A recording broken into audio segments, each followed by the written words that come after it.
Welcome back to DIMT YouTube channel. Last lecture में हमने एक टॉपिक स्टार्ट किया था इनपुट आउटपुट प्रोग्रामिंग। तो उसी को आज हमारा आप मान लीजिए कि लास्ट लेक्चर है इस सब्जेक्ट का। उसके बाद में मैं ऑब्वियसली रिवीजन कराऊंगी, पर आज हम एक लास्ट लेक्चर ही लास्ट टॉपिक है इसके ये सिलेबस का, इसके बाद सिलेबस कंप्लीट हो जाएगा जब ये टॉपिक कवर हो जाता है। अब वो जितने लेक्चर्स में होगा वो हम देखते हैं इस लेक्चर में, करते रहेंगे, कोई बात नहीं, ऐसा की जल्दी नहीं है। तो आज हम स्टार्ट कर रहे हैं input output programming. A very important part of assembly language programming deals with the input and output of information to and from peripheral devices. Assembly language programming का जो सबसे important part है वो डील करता है इनपुट और output से, information के और पेरिफेरल डिवाइसेस से। जो प्रोग्रामिंग टेक्निक्स हैं वो डील करती है मेनली कंप्यूटिंग एस्पेक्ट में प्रोग्रामिंग के, but this aspect is useless unless data can be input for computation and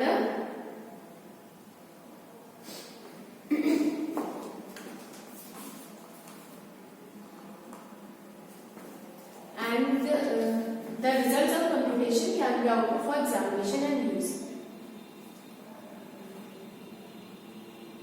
जो हमने प्रोग्रामिंग टेक्निक्स पहले पढ़ी है वो डील करती थी बेसिकली प्रोग्रामिंग के कंप्यूटिंग एस्पेक्ट से, पर वो एस्पेक्ट यूजलेस है जब तक डेटा को इनपुट ना दिया जाए कंप्यूटेशन के लिए और उसके रिजल्ट को, कंप्यूटेशन के रिजल्ट को आउटपुट ना दिया जाए एग्जामिनेशन के लिए और यूज के लिए।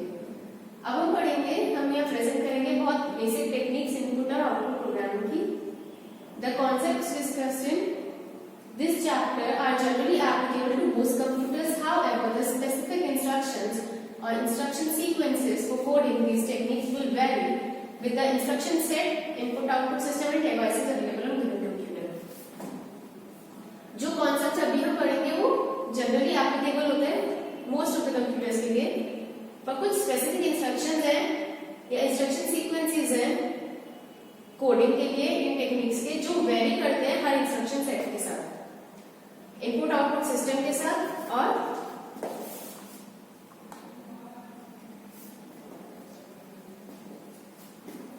उन डिवाइसेस के साथ जो अवेलेबल होते हैं कंप्यूटर के लिए। Okay, now each computer and each problem will need to be considered for its own properties. हर कंप्यूटर को और हर प्रॉब्लम को कंसिडर करना है उसकी प्रॉपर्टीज के लिए। Now what is basic input output programming concepts? Input output for most modern concept is asynchronous. This means that the timing of the operation of the central processor and each input output device is independent. जो भी input output होता है ज्यादातर computers के लिए वो asynchronous होता है।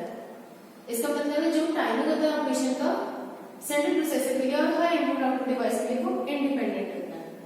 The central processor is internally synchronous. Each action is controlled by the control unit and each action is performed at the exact specific times as determined by a central clock in the CPU. जो central processor है वो internally synchronous है, हर action को control किया जाता है control unit के through और हर एक्शन परफॉर्म किया जाता है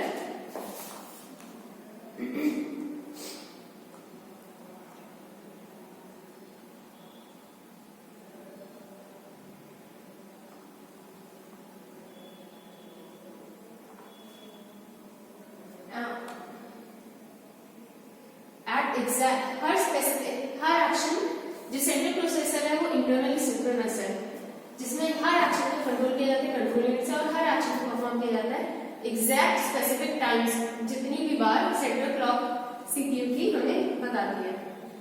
every operation in the CPU occurs at well specified times and the duration of each operation is exactly specified in terms of number of ticks of the clock needed for that operation. Her operation CPU का कुछ specified times पर अकर करता है और हर operation की duration exactly specify की जाती है नंबर ऑफ टिक्स के टर्म्स में क्लॉक के जो जितनी जरूरत है ऑपरेशन के लिए। With input output devices this is not true. The input output instructions IN, out, IUC only initiate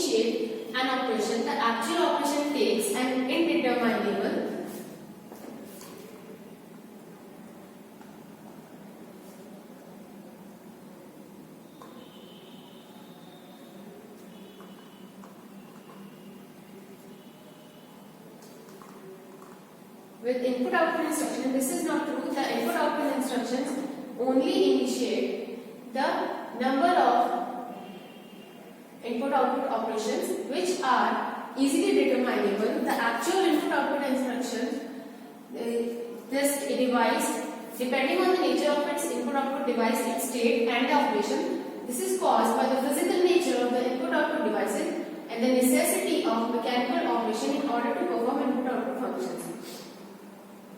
Mechanical operations simply cannot be built to the rigid timing specification that electronic circuits can be built to.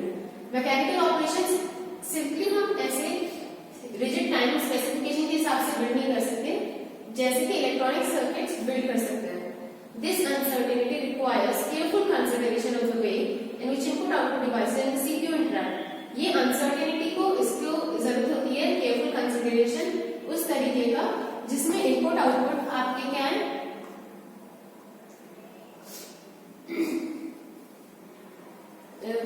जिसमें mechanical operation devices और CPU interact कर सकते हैं. Physically ये किया जाता है building के लिए हर डिवाइस को के लिए controller. A controller is a piece of electronic circuitry which controls the attached input output device to the CPU. एक कंट्रोलर वो इलेक्ट्रॉनिक सर्किटरी का वो पार्ट है जो कंट्रोल करता है इनपुट आउटपुट डिवाइसेस को जो अटैच होते हैं सीपीयू से. A controller may be be small computer. कोई कंट्रोलर कोई छोटा कंप्यूटर हो सकता है, ए माइक्रो कंप्यूटर हो सकता है, मिनी कंप्यूटर हो सकता है, या जो प्रोग्राम किया गया है एक्सक्लूसिवली इस पर्पस के लिए, या एक स्पेशल पर्पस डिवाइस है जिसे डिजाइन किया गया है बिल्ड किया गया है स्पेसिफिकली एक कंट्रोलर के लिए. The CPU sends commands to the controller to perform input output and then controller sees that it is actually done. CPU command देता है कंट्रोलर को कि वो इनपुट आउटपुट को परफॉर्म करे और कंट्रोलर देखता है कि क्या वो एक्चुअली परफॉर्म टास्क हो रहा है या नहीं. Actual input instructions for the mixed computer are limited to only 3: in, out and IOC. जो actually input output instructions है किसी भी मिक्स कंप्यूटर के लिए वो सिर्फ 3 होते हैं: in, out और IOC.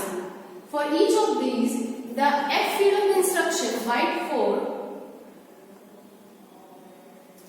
specifies the unit number of the device which is to be used for the input output.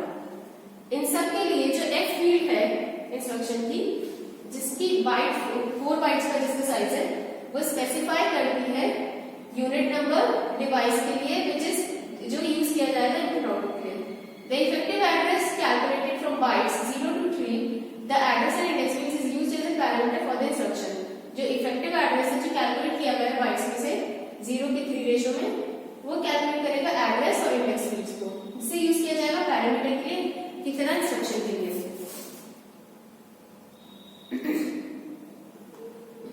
For each of these, the F field of the instruction specifies the unit number of the device which is to be used for the input output.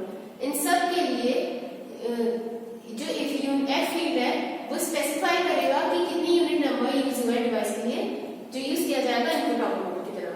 The effective address calculated from byte 0 to 3 is used as a parameter for the instruction.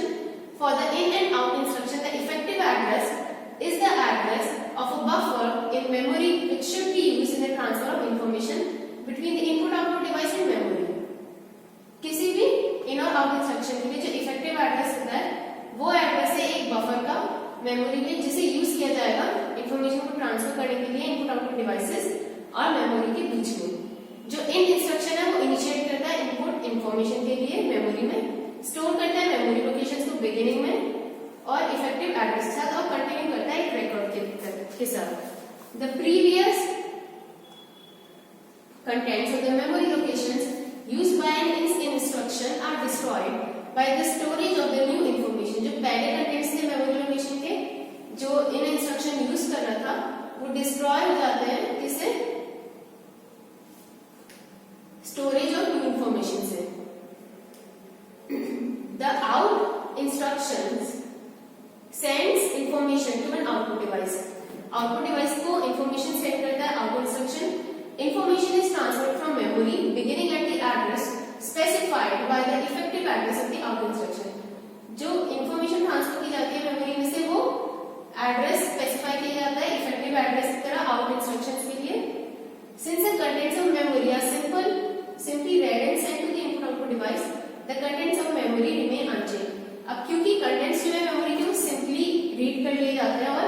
Input output devices को भेज दिए जाते हैं, तो इसीलिए उन्हें हम change नहीं करते कुछ भी।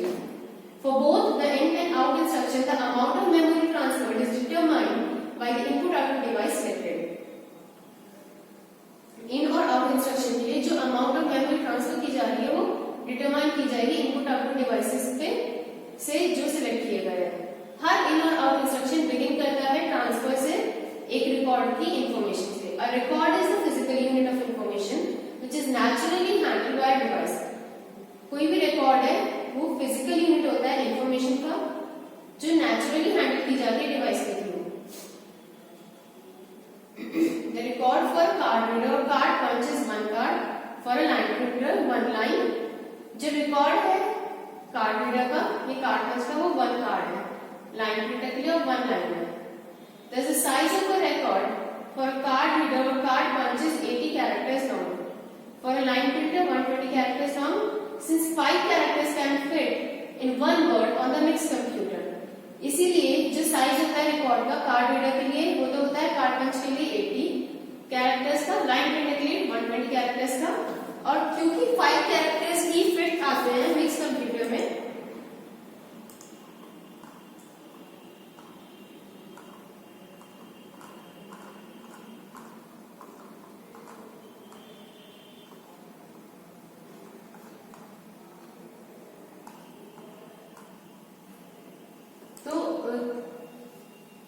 since 5 characters can fit in one word on the mixed computer, this requires 16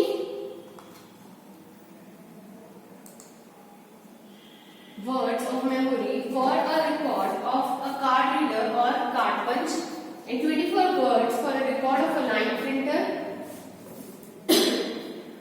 क्योंकि 5 कैरेक्टर्स फिट कर सकते हैं हम मिक्स कंप्यूटर में, तो इसीलिए हमें 16 वर्ड चाहिए होंगे मेमोरी के लिए, एक रिकॉर्ड कार्ड रीडर को रिकॉर्ड करने के लिए या कार्ड पंच के लिए 24 वर्ड चाहिए होंगे हमें रिकॉर्ड करने के लिए लाइन प्रिंटर को।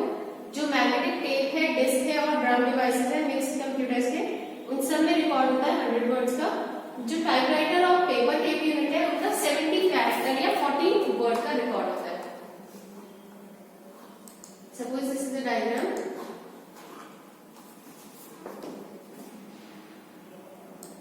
ये बताता है the relationship between N input output device and N input output buffer. ये बता रहा है कि इनपुट आउटपुट डिवाइस और इनपुट आउटपुट बफर के बीच में क्या रिलेशन होता है। अब देखिए जो इनपुट आउटपुट डिवाइस है यहाँ पर देख सकते हैं, ये इनपुट आउटपुट डिवाइस है, ये मिक्स मेमोरी का बफर है। अब इनपुट अगर रेडी है तो वो इनपुट भेजेगा बफर में, बफर क्या करेगा आउटपुट भेजेगा आउटपुट डिवाइस में। ठीक, अगर बिजी है तो फिर थोड़ी देर बाद भी क्या करेगा इनपुट भेज देगा बफर को और वो मिक्स मेमोरी का बफर आउटपुट सेंड करेगा। Note that these record lengths need cannot be true for all card readers, punches, like printers, tape disc, drums और terminals. ये जो रिकॉर्ड लेंथ है ये जरूर फिक्स्ड नहीं होगी हर तरह के कार्ड रीडर्स के, जैसे पंचेज हो गए, आपका लाइन हो गया, प्रिंटर हो गया, टेप्स हो गया, डिस्क हो गया, ड्रम हो गया, टर्मिनल हो गया। There exist card readers and punches which deal with cards of 51 और 96 character instead of 80. ऐसे भी कार्ड रीडर्स हैं जो या पंचेज होते हैं जो कार्ड से डील करते हैं जिनकी लेंथ होती है 51 या 96 कैरेक्टर्स की इंस्टेड ऑफ 80. लाइन प्रिंटर्स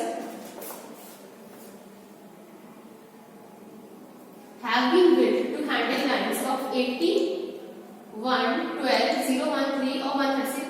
जो लाइन प्रिंटर्स हैं वो मैक्सिमम लाइंस 136 कैरेक्टर्स ही हैंडल कर सकता है।